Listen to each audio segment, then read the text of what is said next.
And so you probably, have you got a message popping up on your screen asking for permission? There we go. Let's deal with that. Well, friends, here we are. And this is a brand new venture for us. And we are so grateful that you're here because, you know, it would have been interesting for Sarah to share with David and I all her great reflections, but even better that you're here, and great that you've come from a number of different places. Yes, this is part of the CMD offering from a Facebook group called Baptist Ministers in the UK. Many of you are part of that group, and many of you are not, and we're really grateful that you're here. Our aim is to offer every month on the first Thursday in each month one of these sessions, and we want to do that because we're mindful that for some people they're in churches and situations where they can't fund extra training, and but also we're mindful that we think it's a great thing for us as Baptist ministers and those in ministry, wider ministry, to be sharing together the expertise that we've got and the things that we're learning and the things that we're sharing. So every first Thursday of the month, other than August when, you know, we'll take a holiday, and December when we've probably got other things on our mind to be planning, we'll offer one of these sessions. So do whichever channel you found out about us, keep watching those channels, and you should find out more about them. I'm going to shut up now and hand over to Sarah. Sarah is one of the admins of the Baptist Ministers in the UK group. And so we dropped on her pretty quickly and said, why don't you do the first one? Because we'd had conversations about what we might be offering as the admins in that group. And Sarah comes with an incredible knowledge and knowledge base, but also experience base, having worked for many years for Scripture Union, and then reflecting on that in terms of wider ministry. Sarah is the pastor at Green Lane Baptist Church in Walsall, a really beautiful church doing some incredible work in its local community. And so we're delighted that Sarah, you're able to share with us. So I'm going to hand over to you now. Thank you. Thanks very much. We will be doing some screen sharing because I've sent Jonathan quite an extensive PowerPoint to guide us through. Not that as a trainer I wanted ever to become PowerPoint dependent, but lots of people enjoy working visually. It's not really my forte, so I apologise that the pictures that go with my words probably aren't very good, but they are really just to help prompt you into thinking. We're going to do some work where it's just me sort of presenting, but we're going to do some work as well where you get to discuss things with each other, you get to think and reflect together, and come back with questions that hopefully will help shape things and tailor them more to what it is that you need. So Jonathan is going to show us 3 pictures, and I want you to think about what is your reaction when you see this kind of scenario. And when we've seen the 3 different pictures, then we're going to put you into discussion groups just to start with for 5 minutes, and it will only be 5 minutes, to just think about what would your reaction be in those scenarios. And then we might think about how that differs to being a child. But please don't discuss that bit yet. Just think about what would your initial reaction be with each of these scenarios. Thanks, Jonathan. Can you see that okay? No, I've got a thing saying Jonathan Somerville has started screen sharing. That's interesting, isn't it? Let's just try that again. And I'm running a masterclass next year on screen sharing. So there we go. Excellent. We'll try that. Can you see that now? Yep. Yes. Oh, that's better. Sorry about that. So I just did exactly the same thing twice. So there we go. Sarah. Okay, so here's your first scenario. You wake up and you look out the window and everything is muffled in white and there's snow deep enough to be crisp and even, as the Carol puts it. Okay, so that's your first scenario. What's your reaction when you wake up and there's snow outside everywhere? And the... Do you want all 3 now, or do you want to go into groups now? All three together, because then people can discuss whichever one most caught their fancy. Oh, okay, that's fine. Okay, so the first scenario was snow everywhere. Second scenario, what's your reaction when you see a rainbow? I'm using all my own pictures, which is why they're not necessarily very good pictures. So What's your reaction when you see a rainbow? Okay, and the third scenario is, what's your reaction when you see a big puddle? And this is where you see the limitation, because I didn't actually have a big puddle. So in fact, that's such a big puddle, it's my opposite neighbour's front garden, entirely flooded. So don't imagine a flooded garden, just imagine a really big puddle. Okay, so we're going to put you into groups, and I just want you to share what is your immediate reaction to either the snow or to the rainbow or to a giant puddle. Okay, so Jonathan's going to do the magic thing to put you into groups. It doesn't matter if people in different groups are reacting different things. I just want you to weigh up what are your reactions as adults to those scenarios.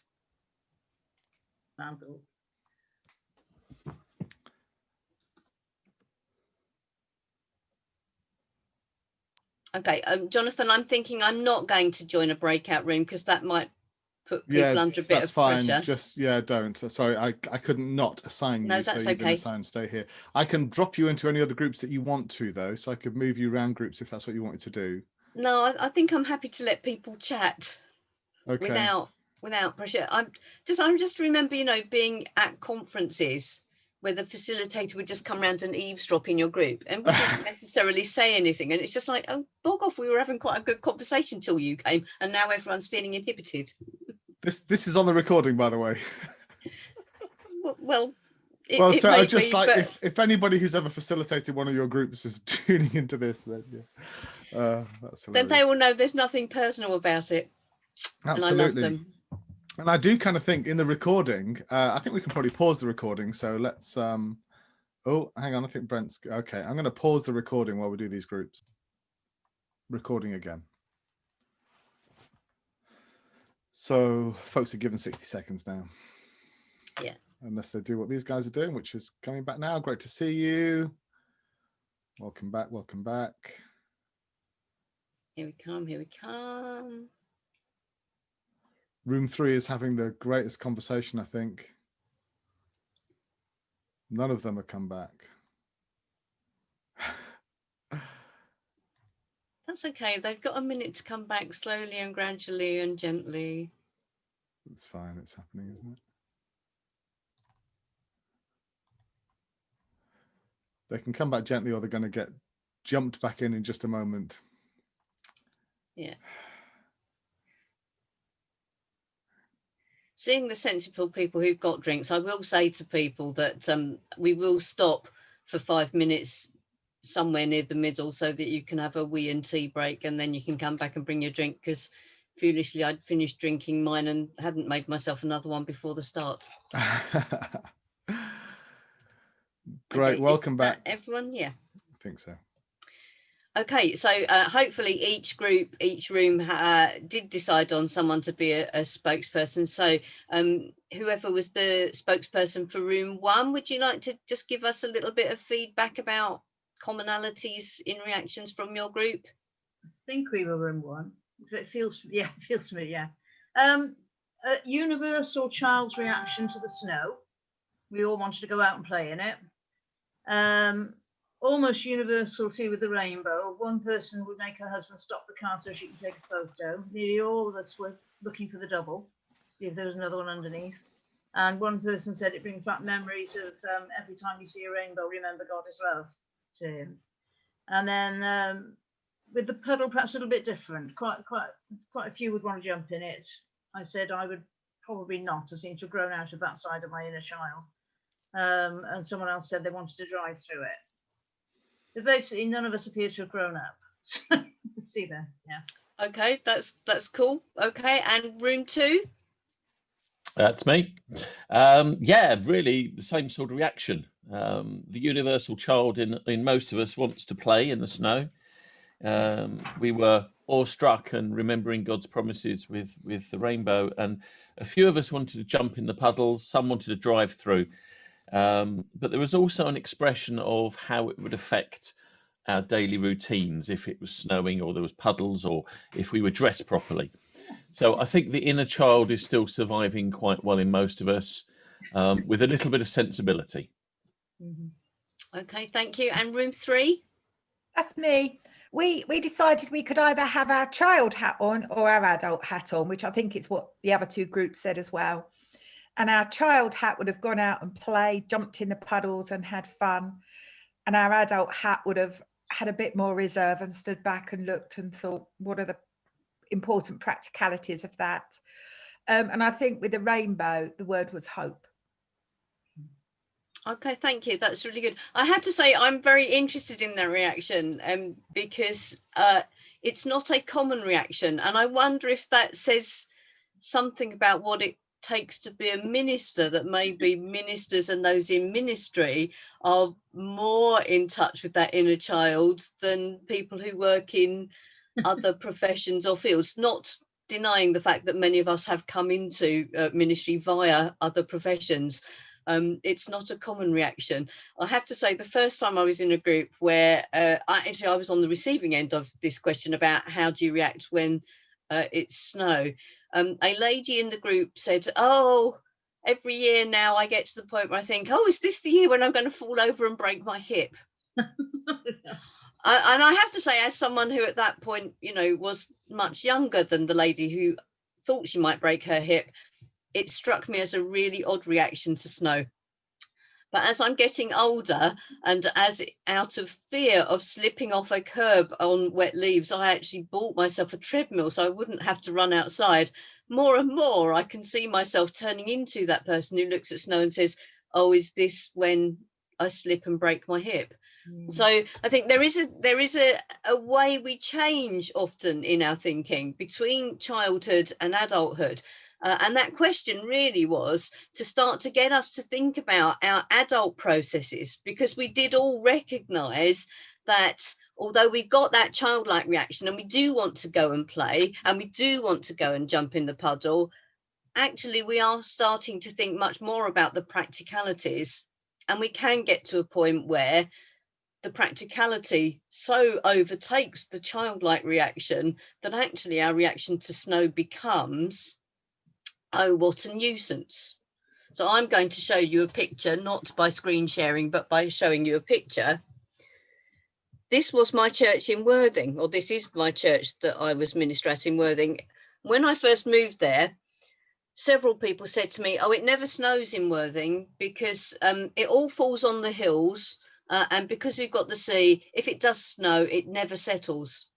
But 2 of the first 3 winters I was there, actually it snowed so much that it did settle, and I had to dig out the entire frontage of my church because it was a pensioner church. And so for me, actually, the snow reaction became, oh, this means hard work. And it's a very different mentality and it's a very different approach. But because we are all still in touch with our inner child, as every group showed, that gives us a way in to starting to think about children and different elements that make up their spirituality. So, Jonathan, can we go? I can talk over a slide, can't I? Yeah. Yeah. So, Jonathan, if we can go to the next slide, we're just going to start to think about different elements of what comes in. We've kind of discussed that. So sorry, can we move on? So yeah, we're going to think about being like a child, because that's what Jesus said we needed to enter the kingdom of heaven. And I think that's not about giving up the ideas of practicalities. It's about saying that the practicalities don't shape everything. And so as we start to think about, if we can move on, please, Jonathan, we're going to think about these different elements that make up child spirituality. So I'm going to just outline them quickly, and then we'll go back and look at each one and unpack that further. Okay, so the first element to children's spirituality is openness. The second element is their ability to be present. The third element is that they have a very uncomplicated view of life generally. The fourth element is that they are sensitive. There is a sensitivity about the way that they approach things and the way they react to things. Okay, let's move on. So just on that brief unpacking, were there any questions? You might need to indicate to Jonathan that, or type it into a chat bar so that he can see it. I'm hoping there won't be any questions. Yeah. Because that was just literally an outlining. Hmm. And I'm not seeing any reactions, and therefore I'm going to say, right, let's start to unpack then the ways in which children are open. So if we can move on again then, Jonathan, thank you. Okay. So there's a number of dimensions to the way that children are open. The first thing is there is an openness to the way they interact with nature. Our childlikeness that we have highlighted in ourselves shows that we are largely retaining that. You know, our reaction to the rainbow, probably shaped by our theology of rainbows and our understanding, is that we still delight in rainbows. We are looking for the double rainbows. We are taking photographs of rainbows. If your Facebook news feed has been anything like mine over the last few days, where we've had this mix of sun and rain, it's full of pictures that people have taken of rainbows. Our reactions to nature in other ways can be less open. James is asking, what ages would I say that relates to? And I would say it probably goes all the way into teenage years, and in teenage years, perhaps some less open reaction happens. And it's interesting to think about why that changes. Some of it is that as children grow up and start to take responsibility, they do have to start to think more about practicalities. I think some of it as well is that actually the reactions they see from adults can change them. So if you've ever been for a walk with a toddler, you know, it takes much longer than if you were walking on your own. And it's not just because they're shorter and their legs are smaller and they have to take many more steps. It's because they want to investigate every stone and every stick and every flower that's managing to grow up through the pavement, and what is a lichen and why is this lichen different to that lichen.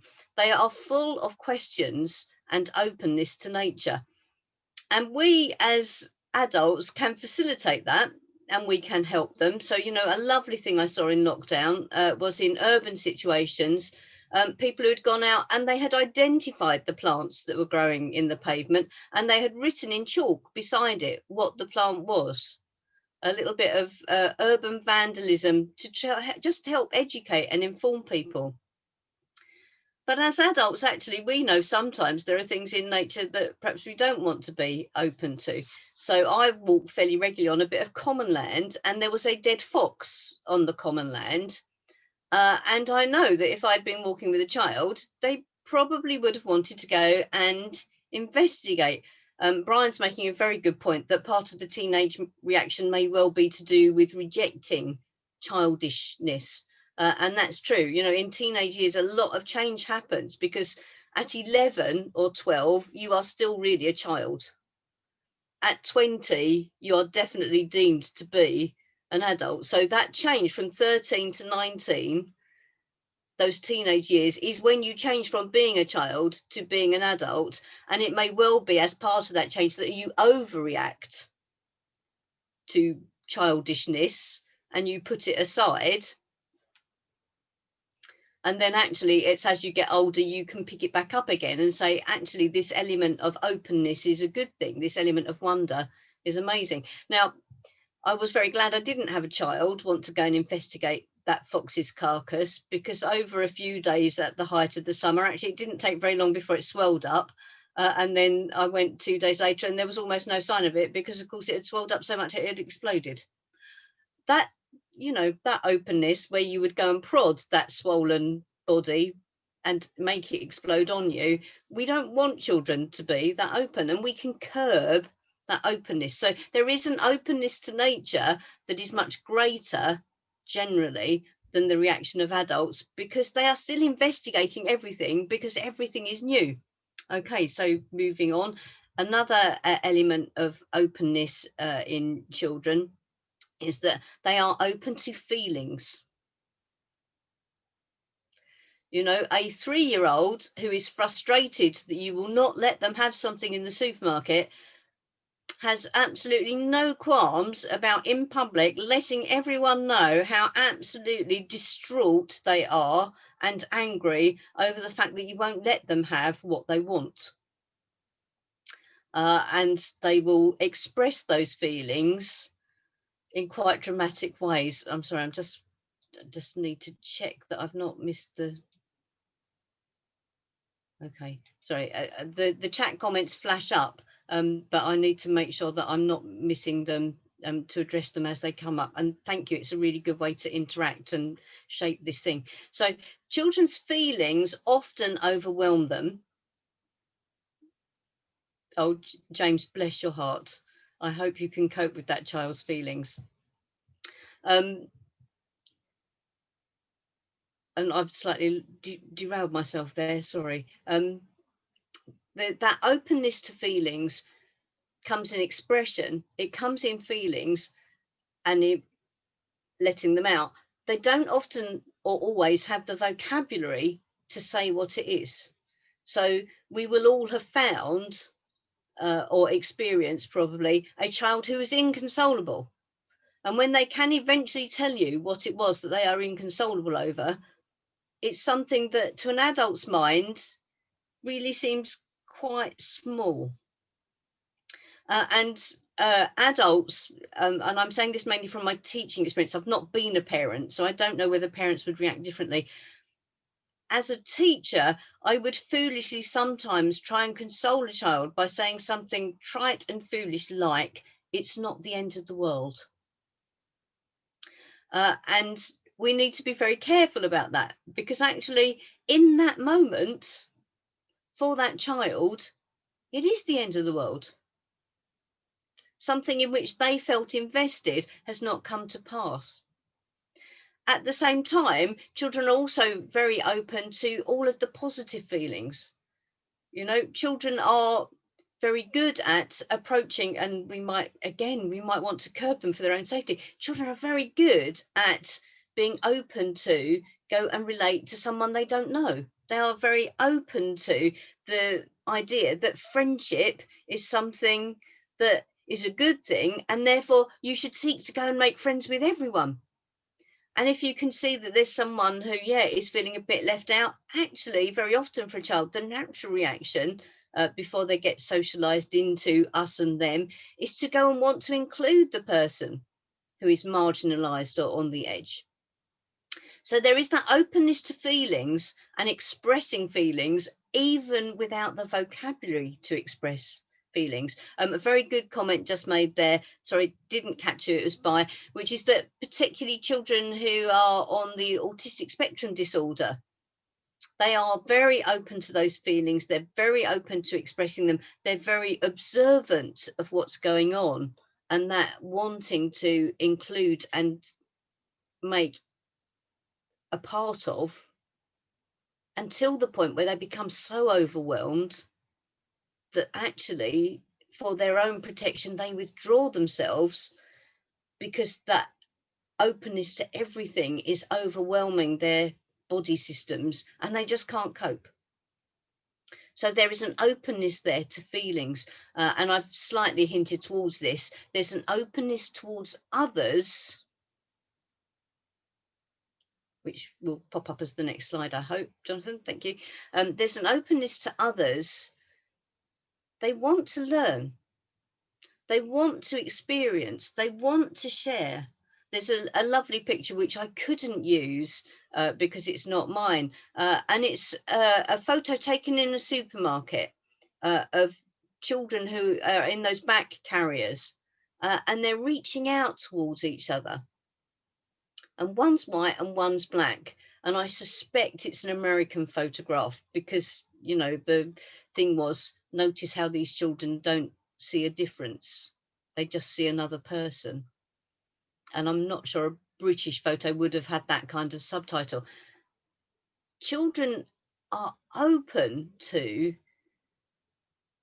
wanting to know others. They're open to the feelings of others and wanting others to feel comfortable. They're open in a way that perhaps as adults we have learned that's not necessarily a safe thing. So there is an openness there that adds into the spirituality of the child, because the openness to nature, the openness to feelings, the openness to others makes them very open for the experience of God and for the work of the Spirit. One of the most powerful prayers I've ever heard was prayed by a child who was so open to the Spirit that they just said, Lord, come and do what you need to do for these people. They put no limits on it. They just expected God to come and do everything that was necessary. We've been talking about situations around the world of people in trouble. This child knew that they could do nothing. They were a child and they were in a different country. But what they believed was that God could do whatever was necessary. And so that's what they asked. They were very open. Okay, I want you to go back into your groups, and we're not sure whether actually you're going to end up in the same group or whether it will put you into slightly different groups, but whichever group you end up with, whether it's the same or whether it's different, would you like to just have a discussion about that openness? Have a discussion about where you think perhaps things happen that challenge openness, so that between 13 and 19, some of that openness gets lost. And think about how perhaps we can help nurture openness while still helping children to have safe boundaries around that openness. Are you happy to do that? Okay, lovely. I'm going to say, just because, you know, we've got a number of things that we need to do. How about Jonathan, are we happy we can have 8 minutes in these groups? And I know 8 minutes might not feel like very long, but there's quite a lot to do. So 8 minutes to have a discussion. And again, if you've got questions or things, yeah, thank Brian. I think Jonathan knows that, but I'm the Zoom dummy, so that's why Jonathan, bless him, is hosting this meeting, so that I wasn't trying to do stuff I can't do. But thank you. Again, if you can come up with someone who will act, you know, to speak for your group rather than all of you wanting to chip in. But if you feel they've missed something, you can always type that into the chat. Okay, so you're happy 8 minutes just to discuss children and openness and what might be challenges to openness, and where perhaps openness might need to be sort of shielded or guarded. Okay, thank you.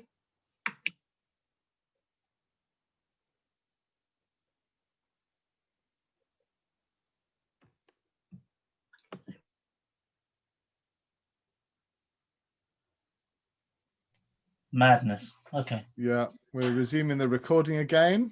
It's great to see everybody coming back. There's a few who are going to come back rudely in just a second or two. Here they come. And when everybody's back, David, a little earlier, we just had people just say hi and introduce themselves. You weren't able to be with us at the beginning, so why don't you just introduce yourself now? Oh, hiya, I'm David Fleming. I'm minister at Rugby Baptist Church. Thank you, Want Sarah. more than that? No, that's fine. Back to you, Sarah. Okay, lovely. So we've looked at that element of what it is to be open, and you've had your own discussion. So I'm going to start. So with room two, have you got anything to feed back from your discussion that you think would be good for others to hear and share? Simon? Yeah. There was a discussion that whilst children tend to be open, the personality trait of that child can define their openness. So there was an example of one child who just didn't want that sort of engagement with people. So we're saying the safety and protection, yes, because they're so open, we need to protect children from indoctrination, because they sometimes can find it very easy to conform to expectations that are imposed upon them. And it's okay to be different. You know, not all children are the same. And you have to be aware, I think, with children also, that there are family constraints, there may be theological constraints, there may be faith, tribal, whatever. And that can affect how they behave and their openness. So we need to be aware of that. Thank you. And room three? I think we were in 3. We talked about the importance of trust as being a key component or foundation for the openness that you were describing, and about the fact that the kind of spirituality you were describing was probably a healthy child spirituality, but where a child's been through any kind of abuse or trauma, often that gets very much more shut down. We talked about some of the factors that lead to that changing, and I think recognize that some of those are probably unhealthy things as children get into pre-teen and teen environments where they might be ridiculed, where they might be teased. That kind of pressure can lead to the openness closing down. But we also recognize that some of that change is very natural moving into adolescence and development of the person. And in the same way as we wouldn't say to a child, be more like an adult, we wouldn't say to a teenager, be more like a child, because it's natural and right that they do develop as they grow up. I'm sure I've missed some important things. What else have I missed? Anyone? I'll stop there then. No, thank you, that's good. And we will be looking sort of before we finish at things that can damage spirituality, and it includes some of those elements that your group's already raised. So good for you guys, you're thinking along the same track as me. So, and room 1, did you have things that you'd like to feedback? Yeah, I was told to feedback because I spoke the most, so I'll make sure I picked everything else up.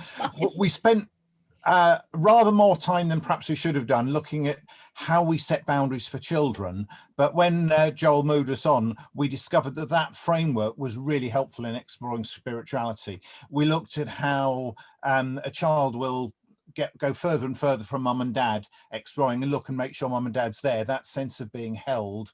How somebody expressed how their garden was the boundary because they knew they were safe within that area and not beyond. And how we, sometimes children will go beyond the boundary. Perhaps we're too controlling. Some parents are more anxious than others. And then Joel reminded us that apply that to spirituality. We looked at how we encourage within our children, but also within adults, that openness to explore and ask questions. And Lee gave us a wonderful example from her church. I'm afraid I don't remember the name of it, where they would encourage the children to ask questions during worship and would say, we want to hear from the younger theologians. So we were all theologians, and the younger theologians, actually, they do ask the most searching questions.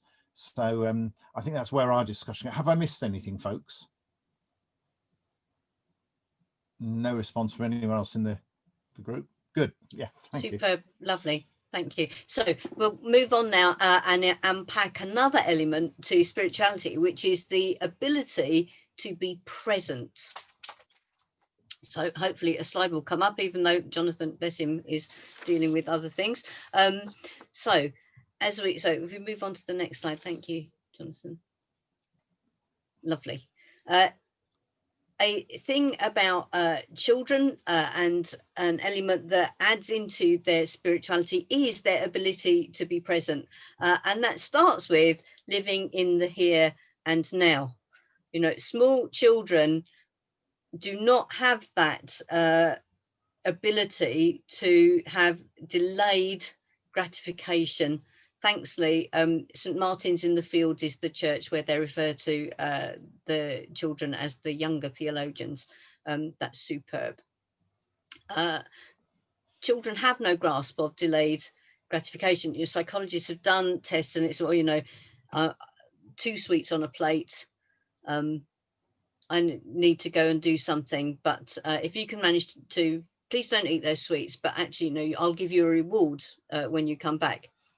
And the children up to a certain age cannot resist. Even though they know the reward will be bigger, they still can't resist eating those sweets. And they will go to all kinds of extraordinary measures to explain that it wasn't them that ate it. So children have a tendency very much to live in the here and now. They don't have regrets about what they've done before because, it's past, it's gone. They also don't worry about what's coming up next, possibly because they don't have the imagination to think about what's coming next, or they don't have the experience to inform them of what might come next. But it does mean that they're sort of centered in what's happening right now.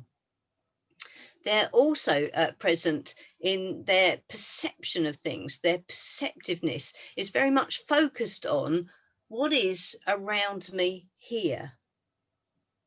So it's a rooted thing, and something that's happening somewhere else, that's not their concern, because that's not where they are. Their concern is about right here and right now.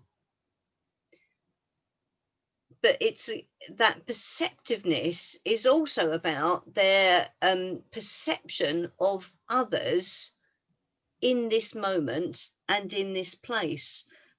It's that wider picture of everything that's around them that has that effect on their immediate circle. And there's a real sensory perception going on all kinds of levels. It's one of the reasons why children, when they're learning to explore things and they want to know the world, they put all kinds of things in their mouth. Because their perception is coming through all their senses, and they aren't yet at that stage of thinking, oh, that's something I shouldn't put in my mouth, because neither experience nor an adult has told them this is not the kind of thing that you put in your mouth. So there's a perceptiveness that roots them into now and into here. There's also in that ability to be present, there is an acceptance at face value of what they're told and what they experience. So you have to get to a certain age before you can definitely tell something real from something that's being acted. There's a time or an experience sort of graduation that you have to go through that teaches you that sometimes people might say one thing with their mouth even while they're thinking something different in their head. Children, because they want things and because they want to please adults, they will take things at face value. They will tell lies, but they will be convinced that what they're telling is the truth. And it will take really quite a lot of pushing and investigating to get them to recognize that it's not the truth. So if you go back to the children who ate the sweets, who come up with all kinds of explanations of how the sweets suddenly aren't there anymore, they are actually deluding themselves, because they do not want to be the person who ate the sweets, because they still want the reward. It's a bit of a strange thing that they will take people at their word and they will take them at face value, even whilst actually they are capable of deception. They can't transfer what they themselves can do into someone else and recognize that someone else might be deceptive or might tell a lie. But it's all related to this living in the present and not focusing on what's come before or after. It's a slightly odd thing. Our ability to be present is affected by the fact that we're adults, and you know, it may well be that even as you're sitting here in this training session, in this Zoom meeting, you're busy thinking about, oh, has the washing machine cycle finished? You might be thinking, oh, let me just read this question. Is deception as an invented reality? Yes, I'm sorry. Deception perhaps was not a good word to use, Brian. Thank you. That's a very good pickup. It's an invented reality that they want to be the real reality. And they wouldn't necessarily see it as deception. They would see it as, this is what I wish had happened, and therefore, if I wish hard enough, it might be what did happen. Yeah, so you in this moment might not be fully engaged in this moment. You might be thinking, has the washing machine cycle finished? You might be thinking, my service isn't quite ready for Sunday yet, I've still got work to do. You might be thinking of all kinds of things that are not actually to do with this moment and this element of training. So again, we're going to break out into, I think, you know, we will just give us a nod or a wave. Was 8 minutes a good length of time, or could you do 8 minutes was a good length? Okay, you don't want it a bit longer or a bit shorter? Indicate this for longer, this for shorter. Okay, well, I've had one say longer, one say shorter, so I think that means 8 minutes is about right. So I think you've got it about right, yeah. So, okay, so 8 minutes then to think about the ability to be present in the moment, to be present in the experience, to be present with those around, taking them as they are. Okay, and then if you've got questions as well as comments, make sure you feed them back as well so that they can be addressed, because we didn't have any questions last time, but we did have excellent comments. Thank you. So we're going to break into those groups now, and then maybe choose somebody different to be the spokesperson when you come back this time. If you haven't had a chance yet, then let's all use our voices. So we'll see you in 8 minutes.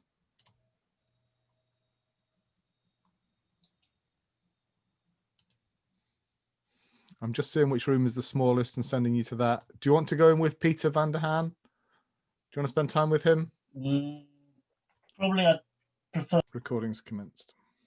Lovely. Welcome back, everyone. Again, hopefully you've got some good comments, and if you've got questions, you can raise them now. So room 3.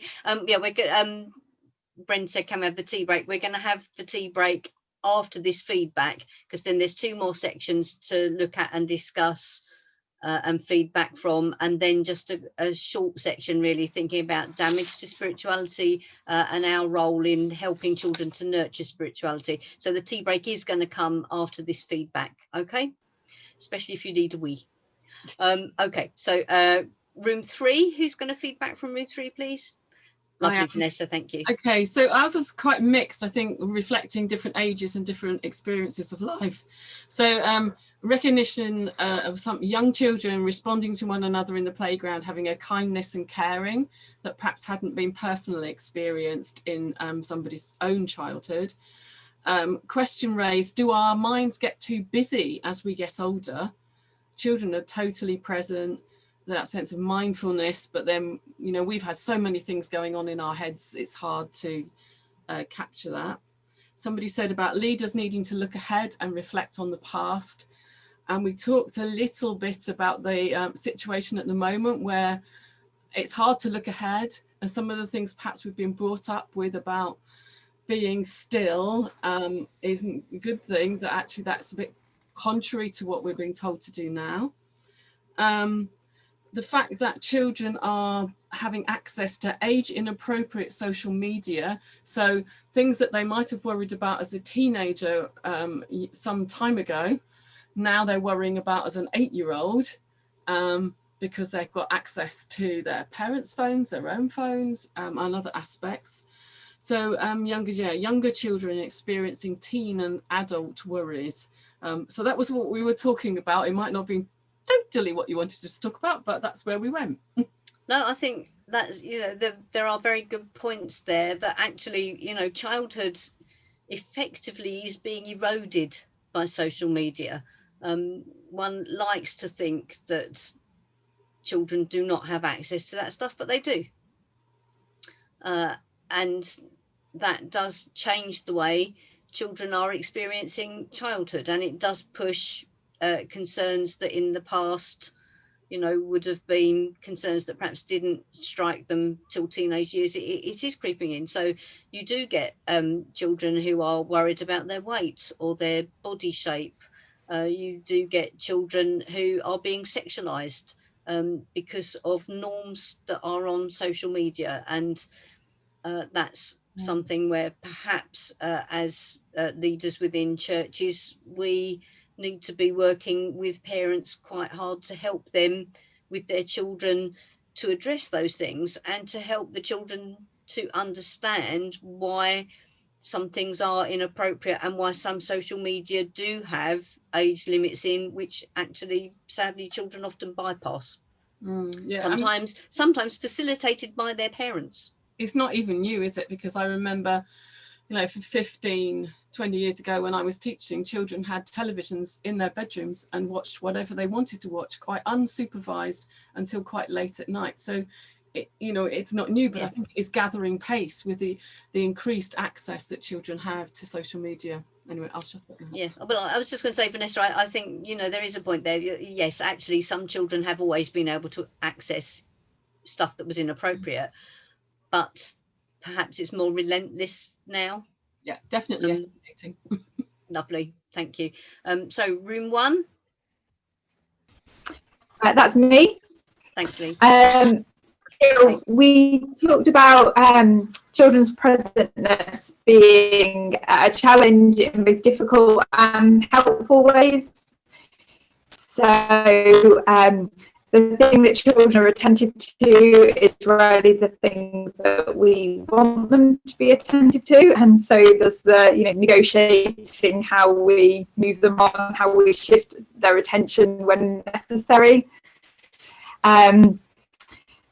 But also we can tend to kind of hold multitasking as a badge of honour, but actually perhaps it's not the best way of going about things, and perhaps as adults we need to learn from children's tendency to focus more on the moment and on one thing at a time. We talked a bit about the way that children's and youth work often moves at quite a fast pace, because we think children have short attention spans and we want to keep them engaged. But maybe it would be good to have more flexibility to stay with the things that they are attentive to and kind of be led by them. And then I talked about the fact that my children were born in 2016 and 2020, both quite difficult years in many ways. And I've heard people talking about the idea of the church as a non-anxious presence in society.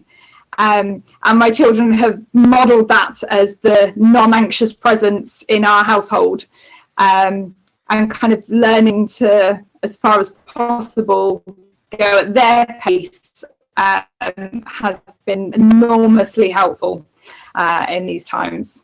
And I hope that covers our conversation. Thank you. Excellent. I love that phrase, non-anxious presence. And I think that's, you know, what the whole mindfulness thing is about, isn't it? It's to sort of say, okay, stop and concentrate and focus on one thing. And that will help you to allay your anxiety. And this is where perhaps children are at an advantage to us, in that they tend to very much be in that. And on the whole attention span thing, I agree. There is this push, you know, if you look at children's television now, there is this push of relentless, fast-paced, quickly changing, nothing lasting very long. And yet, if you put a small child with a couple of snails in a garden, they will watch those snails for hours. Or their thing might not be snails, but, you know, children, if they wish to, if it's something that's engaged them, they will focus on that for hours. And if there's a problem with their attention span, actually that seems to me that that's more a problem with what it is that they're being presented with that cannot hold their attention, rather than a problem with their attention span. And perhaps it means that we need to look at new ways or different ways to try to help them engage that holds their attention better than maybe the things we're doing currently. So room 2, do you have some feedback? Thanks, Emma. Yes. So we talked to Vicky told a great story about a little girl who towards the top of primary school still believed in Santa Claus and the Tooth Fairy, and it began to be a problem. So mother sat her down and had to tell her that Santa wasn't real and the Tooth Fairy wasn't real, and she, you know, turned around furiously and said, "Don't tell me that Jesus isn't real either. Don't tell me you've made him up too." And so we talked about that kind of the fact that on the one hand we have these kind of this sort of the playful kind of imaginative fantasies that we kind of hold for children that aren't real, and yet we're also wanting, you know, and there's a sense of the transcendent and the Holy Spirit who we can't see, but he's here, but then also you know, wanted something about truth and reality. And yet time, some of those in the group who are parents were saying that some of their children actually were very good from a young age at understanding what's real and what isn't. So there was quite a complexity there, but it was an interesting conversation. Wow. Yeah, that is interesting. And in fact, after the tea break, where we come and look at what it is to be uncomplicated, perhaps that will build on that insight that for some children, that difference between what's real and what's not real does get focused quite early. And some of that, I think, is about trust, and it is about, you know, knowing and experience, as well as just that sort of inherent sense of credulity, shall we say. So I'm going to say now, you've got your 5 minutes tea break. We will need to keep it to 5 minutes because there's 2 more sections on the elements of spirituality to have a bit of input, discussion and feedback. And then very briefly, we'll look at damage and our role and how we can help nurture spirituality. Okay, so Jonathan's going to put some music on. Basically, if you're out of the room from your computer, when you stop hearing the music, that's the cue that you need to run back to your computer. Okay, so we and tea or we and coffee, 5 minutes.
Well, it looks like we're missing a few, but hopefully they will come on. Oh, I'm just going to read this one. While you're reading, can I just let folks know that at the Yes. end, towards the end, we're going to be uploading in the chat section here, hopefully, the PowerPoint file that's been used today. So if you hang around towards the end of this call, you should be able to download the PowerPoint file from inside the chat section here. Thank you. Lovely. And yeah, Kerry has made a very good point here, that a way to bridge between fantasy stories and real stories is to talk about the story behind the story. And he gives the example of St. Nicholas. Thanks, Kerry. That is brilliant. Okay, so we are going to move on rapidly because we've only got 34 minutes left. And we're going to think then about that next slide of an element within child spirituality, which is about the uncomplicated nature of a child. And I know children are complicated. They are, of course, because they're human. But there is for want of a better term, there is a simplicity about children, which is not the same for adults. So if we could move to that slide about being uncomplicated. Thanks, Jonathan.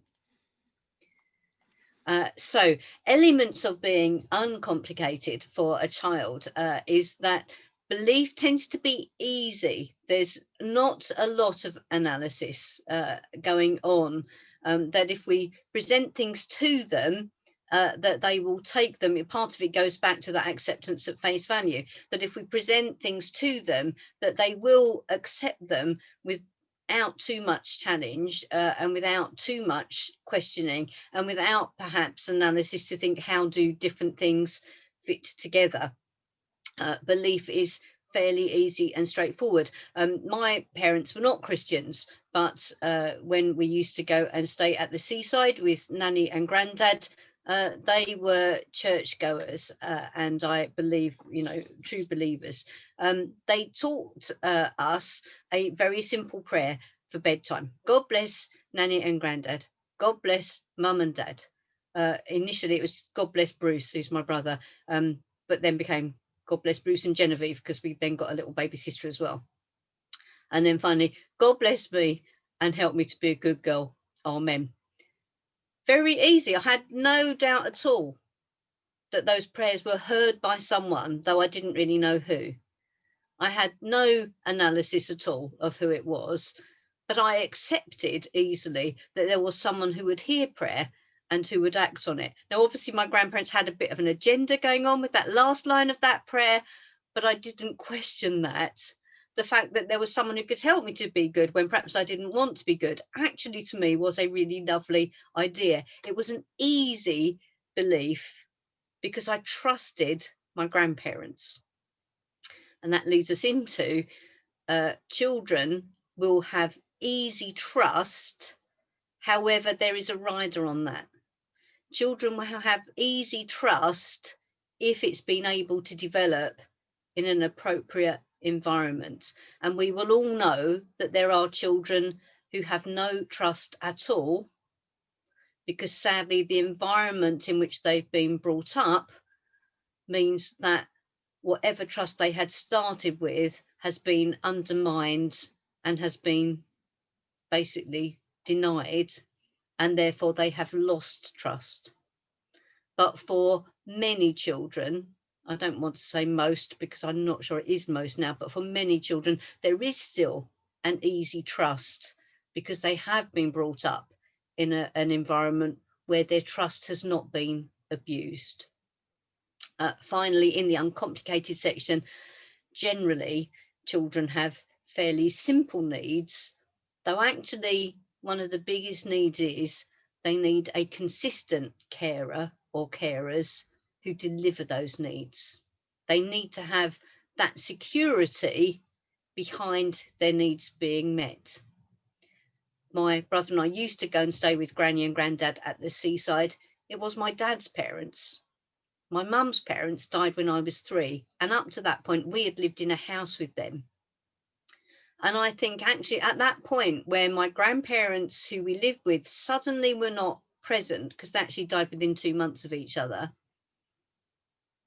it gave me a fundamental insecurity.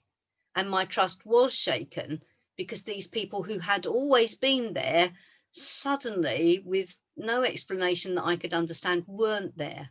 And so although my needs were still being met by my parents, this sudden absence of people who had been there consistently before, with, as I say, no explanation that I could understand, that did something. It, you know, it dented things. It did make things more complicated for me. So they're all elements that go into being straightforward as a child, perhaps more straightforward than we become as adults. And I'm sure that there'll be lots there that you can discuss and that you can think about. And so I'm going to go back into your breakout groups. Again, I don't know if you're going into the same rooms. I think you are, but if you can pick yourself a different spokesperson this time, and again, you'll have 8 minutes, but this time Jonathan will set the timer for 7, so that actually at the end of minute 8 you get thrown out rather than minute 9. But think about what elements come in to make life more complicated, because we've already touched on this, that actually the complications are coming in younger and younger. How do we move from having children who've got really quite simple lives and quite simple needs and simple beliefs? How do those things that come in and complicate it, how does that affect the way we need to deal with them in church? And how does that shape their spirituality when perhaps they don't have the maturity of thought that goes along with the things that they're seeing or being influenced by? Okay.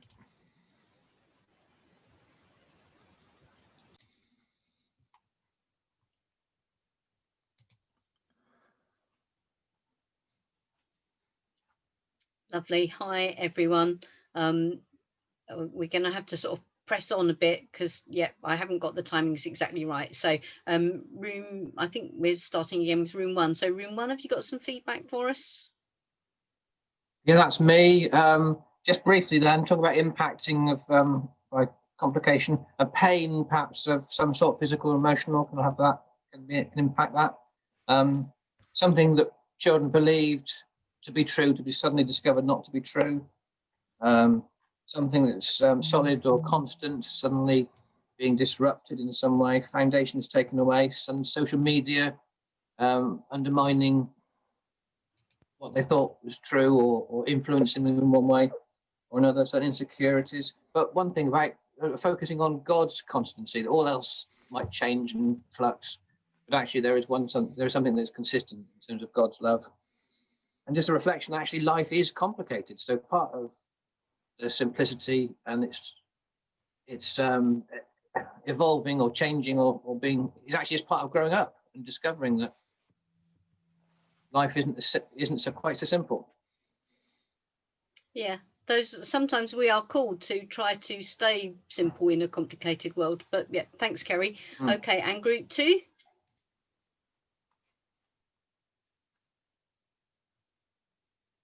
Was there someone from room 2? I can't see. Vicky's muted.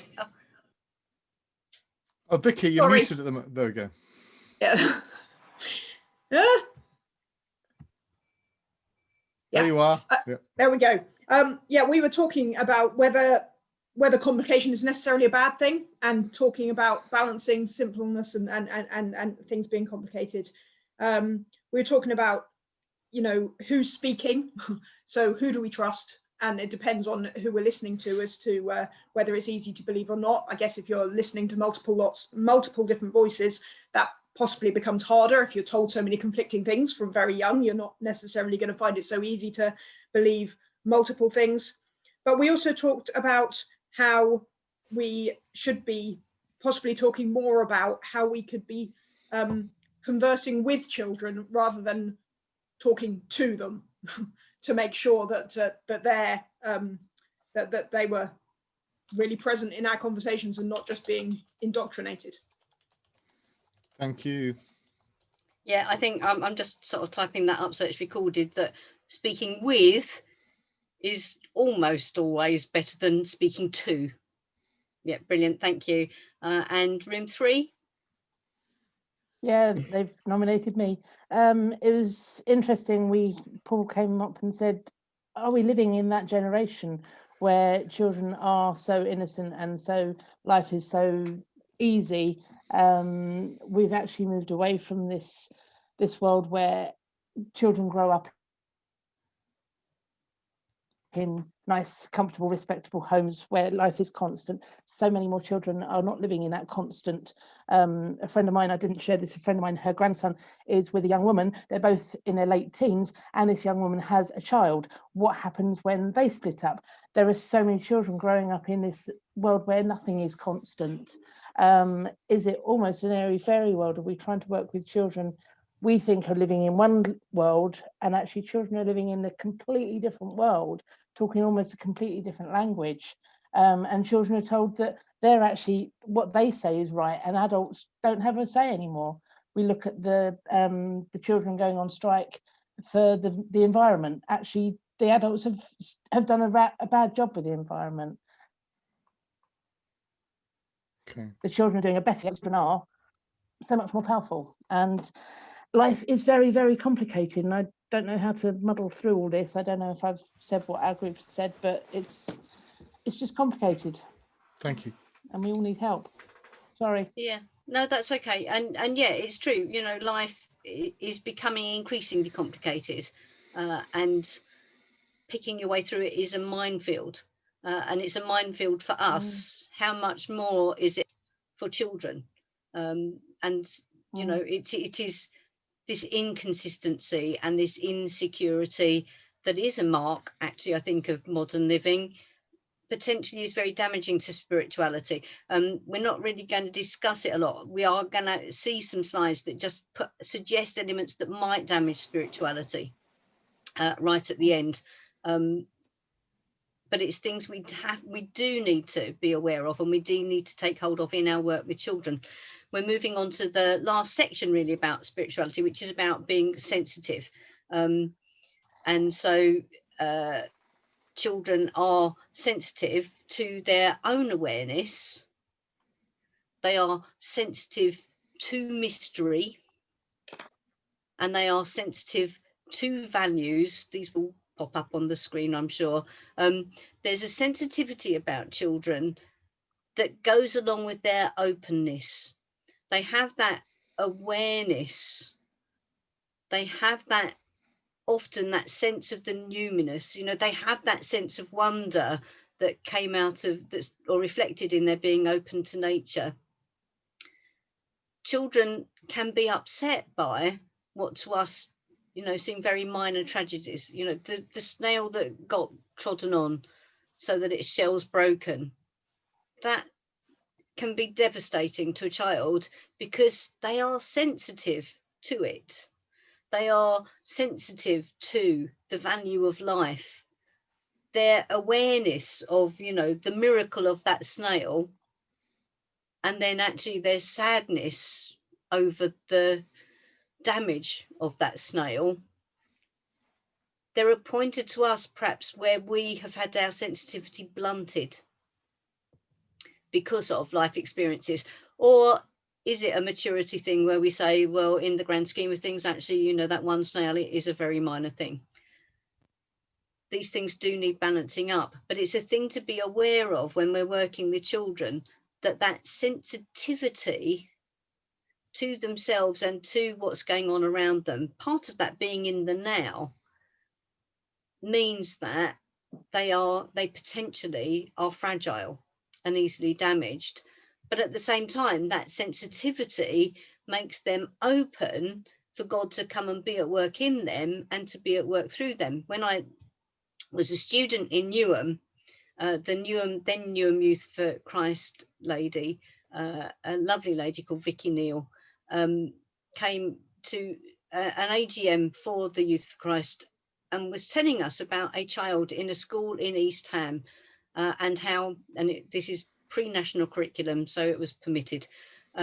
Someone had fallen over on the playground and had scraped their face, and obviously were distressed and shocked. And an 8-year-old child had felt that God said to her, lick your hand and rub their face. And she'd done it. And she and her friends had watched as that scraped face was healed, even as she did it. And of course, the child who had fallen over and the child who had obeyed the prompting of the Spirit went back into class, and all they could talk about was what had happened. And their teacher allowed that to happen. And there was a classroom discussion about what had happened. A sensitive child, sensitive to the need of their friends, sensitive to hear the word of the Spirit, and obedient, led to something miraculous and led to a whole opening up of the eyes of the children in that class to the fact that there was a reality to God, not just words. That's a story, you know, from 30 plus years ago, but it's a story that you can tell had an impact on me and made me really think about how children can be as believers and the value that they can bring to our spiritual practice if we will be as sensitive and as open and as obedient as they are. So you're going to go into your breakout groups. Because time is pressing, you're only going to get 5 minutes. I'm sorry. But I'm sure you can have your own comments and questions and things to share about that without needing a guiding question from me. But you're focusing really on the sensitivity of children and how that feeds into their spiritual life, and how perhaps again that needs sometimes protecting, and thinking about the influences that mean as we grow to adulthood that perhaps our sensitivity is blunted. Okay.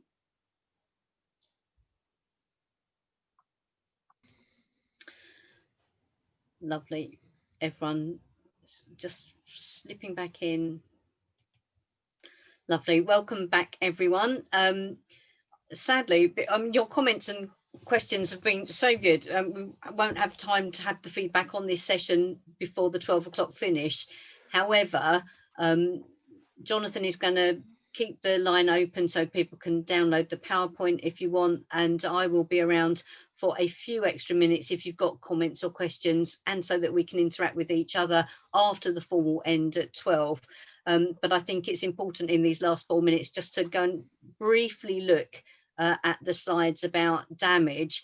A lot of the things that are on this damage list of ways that children's spirituality can be damaged are things that you have already mentioned. So that's quite helpful, but I'm going to literally just whip through them quickly. So Jonathan, if we can go to I think there's 2 slides on damage. Yeah. So literally, I'm just going to sort of run through them to raise them into your awareness and to get them recorded.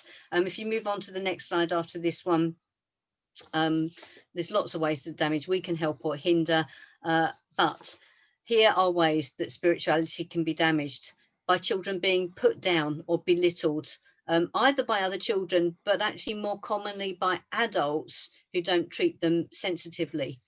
By them being denied their self or their sense of self, by having situations where things happen that deny them things that are important, or where their needs are not met adequately. You know, if we look at Maslow's hierarchy of needs, if children's fundamental needs aren't met, then actually their spirituality will be damaged by that.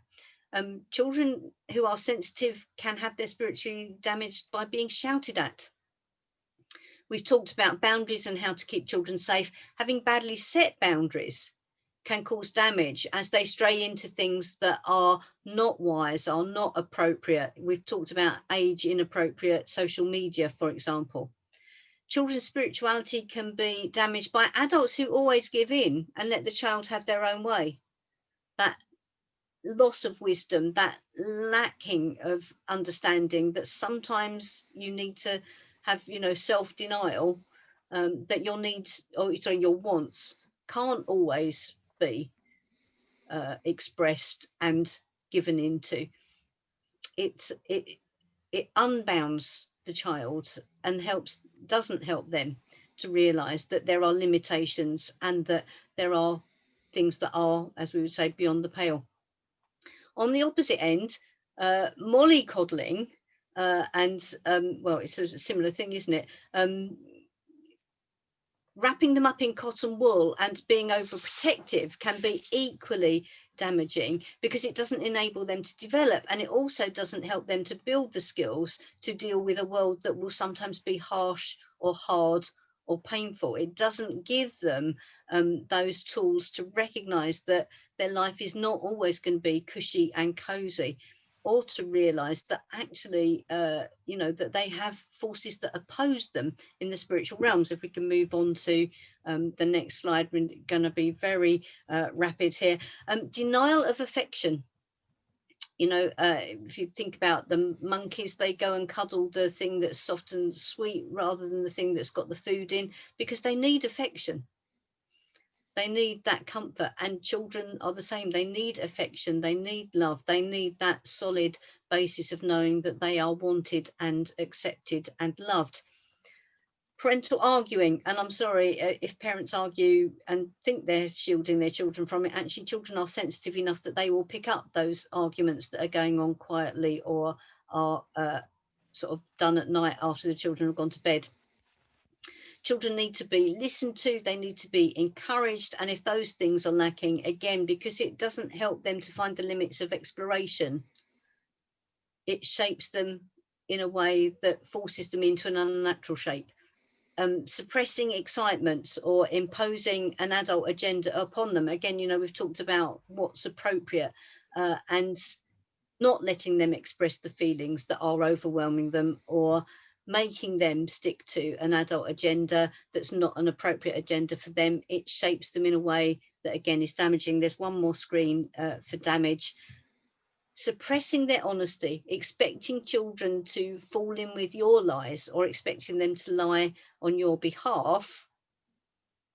Again, you know, it undermines that trust, because they learn to not trust themselves as well as to not trust others.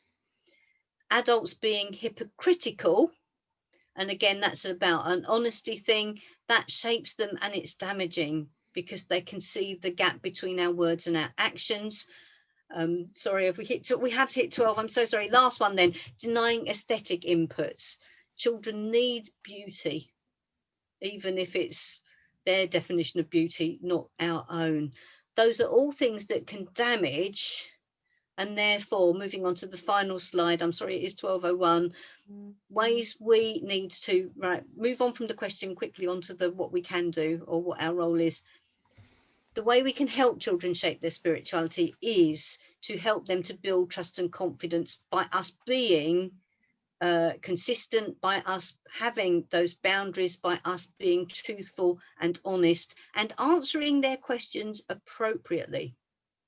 By helping children to develop the sense of awe and wonder, which we all retained in our reactions to snow and rainbows and puddles, but helping them to understand what it is that is behind nature that's actually the source of the awe and wonder. Repairing damaged spirituality, so looking at the elements that have gone in and damaged them, and then trying to bring in an influence that will counter that damage by being the opposite. So if it was lack of boundaries, putting in the boundaries. If it was people who've always been shouted at, by listening to them and being gentle and quiet and reasonable with them. By helping them to focus on a God who is a God of love, not some God who will come and punish you for being bad. Our biggest role is to put skin on Jesus and to live the love of God for them to see, so that they can learn to trust the one who has sent us to be their shepherds. And that's a real rapid end, and that is the formal end of the session. You probably may have questions, you may have comments, you may have things you want to say to each other. I've put my email address into the chat box if you want to come back to me privately. I am going to be around for probably about another 6 or 7 minutes, but actually I've got an appointment at 12:30, so I will need to go off and get myself ready for that. But if you want to stay, if you want to chat, if you want to unmute and ask a question, or you want to say things to anyone, please do that now. The space is yours for the next. Oh, and also the PowerPoint is in the chat box if you want to download that now. Jonathan's going to keep this open to give you time to download it. Thank you. Can I, on your behalf, thank Sarah? It's been really great to have this as our first one and to kind of really get our heads thinking, really helping us in terms of practical ministry. Very, very grateful to you, Sarah. It's been brilliant. Sarah's going to be here. I want to give you time. If you scroll back up the chat, you'll find the file there. If you haven't downloaded it yet, you can download it from there. Our next one of these won't be in December because, you know, Christmas and those kind of thoughts. And then, excuse me, in January, our next session will be with Rich Blake Lobb, who's going to be doing a really great session with us around designing posters and leaflets and publicity for church. Now, Richard is an artist and he's been involved in the art stream at Greenbelt, and so we're really grateful to him for what I hope will be a fairly practical as well as a theoretical session around design and art and spirituality. So do plan to be with us then. Feel free to carry on. Sarah's going to be here. We're going to leave this open to give you all a chance to download that PowerPoint, but thank you all very much. The PowerPoint